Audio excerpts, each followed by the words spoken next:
Indian హిస్టరీలో ఇప్పుడు మనం కొన్ని ఇంపార్టెంట్ పీఓక్యూస్ అయితే డిస్కస్ చేసుకుందాము. సో ఇక్కడ ఇచ్చినటువంటి ప్రశ్న ఏంటంటే, with reference to the Syed Ahmed Khan consider the following statements. మనకి స్వాతంత్రోద్యమంలో సయ్యద్ అహ్మద్ ఖాన్ అని చెప్పేసి ఒక పర్సన్ ఉంటారు. సయ్యద్ అహ్మద్ ఖాన్ అంటే మన కాంగ్రెస్ని తీసుకొచ్చారు కదా ఆ టైంలో అనమాట. సయ్యద్ అహ్మద్ ఖాన్ ఉంటారు.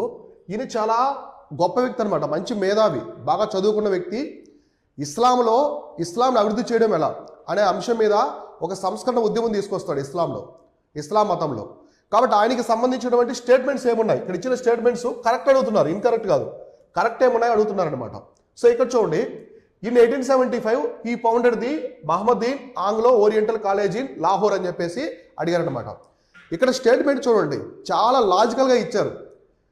ఇక్కడ మీరు జనరల్గా చదువుకున్నారంటే ఈ స్టేట్మెంట్ని, founded 1875 correct, founded the Mohammedan Anglo Oriental College ఇంతవరకు కరెక్ట్. 1875లో ఈయన కాలేజ్ స్థాపించాడు, కానీ లాహోర్లో కాదు, అలీగఢ్ అనమాట, అలీగఢ్. సో అలీగఢ్లో స్థాపించాడు. కాబట్టి ఇక్కడ స్టేట్మెంట్ అంతా ప్రాపర్గానే ఉంది, చివరిలో ఒక చిన్న వర్డ్ మాత్రమే రాంగ్ ఉందన్నమాట. ఈ విధంగా మీరు అబ్జర్వ్ చేయాలి.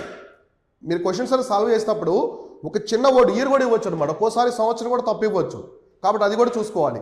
ఈ అలీగఢ్లో స్థాపించాడు కాబట్టి ఫస్ట్ స్టేట్మెంట్ రాంగ్ అనమాట, ఫస్ట్ స్టేట్మెంట్ అనేది రాంగ్. తర్వాత చూడండి, he interpreted the Quran in the light of the contemporary rationalism and the science.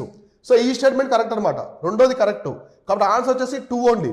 అంటే దీని అర్థం ఏంటంటే, అసలు సర్ సయ్యద్ అహ్మద్ ఖాన్ ఈయనకి బ్రిటిష్ ప్రభుత్వం సరైన బిరుదిచ్చారనమాట. సర్ అని చెప్పేసి ఒక బిరుదు కూడా ఇవ్వడం అయితే జరిగింది. అందుకే ఆయన వచ్చేసి సర్ సయ్యద్ అహ్మద్ ఖాన్ అంటారు.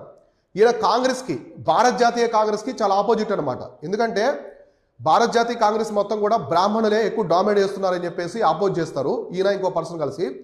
అయితే ఈయన ఏం చెప్పారంటే, ముస్లింల మొత్తం కూడా మత పిచ్చిని వదిలేయండి, సో మతాన్ని పక్కన పెట్టేసి పాశ్చాత్య విద్యను ప్రోత్సహించండి, వెస్ట్రన్ ఎడ్యుకేషన్ నేర్చుకోండి, సైన్స్ అంటే ఏంటి, విజ్ఞానం అంటే ఏంటి, టెక్నాలజీ అంటే ఏంటి, ఇలాంటివి నేర్చుకొని సైంటిస్టులు గొప్ప గొప్ప వాళ్ళు అవ్వాలి. సో మతానికే మీరు లోబడి దాన్ని అనుసరించొద్దు, మతాన్ని పాటించండి, ఖురాన్ని చదవండి, అది మంచిదే. కానీ ఈ ప్రపంచం అనేది అభివృద్ధి చెందుతూ ఉంది, దానికి తగ్గట్టుగా మీరు కూడా సైన్స్ అండ్ టెక్నాలజీ అన్ని నేర్చుకోవాలి మనం అని చెప్పేసి ఇస్లాంలో ఒక అభివృద్ధి కోసం ఒక సంస్కరణ ఉద్యమం తీసుకొచ్చాడు ఆయన సర్ సయ్యద్ అహ్మద్ ఖాన్ అనమాట. అర్థమైందా? అందుకోసం ఈయన ఏం చేశారంటే, ఇక్కడ చూడండి, ఆంగ్లో ఓరియంటల్ అంటే ఆంగ్ల విద్య. సో ఆంగ్ల విద్యకి సంబంధించి కూడా సో ఇండియాలో ఆంగ్ల విద్యను ప్రోత్సహించాలి ఇస్లాంలో కూడా అని చెప్పేసి చెప్పాడు అనమాట. సో ఇది వచ్చేసి మనకి 1835లో విలియం బెంటిక్ అనమాట. సో 1835లో విలియం బెంటిక్ తీసుకొచ్చాడు.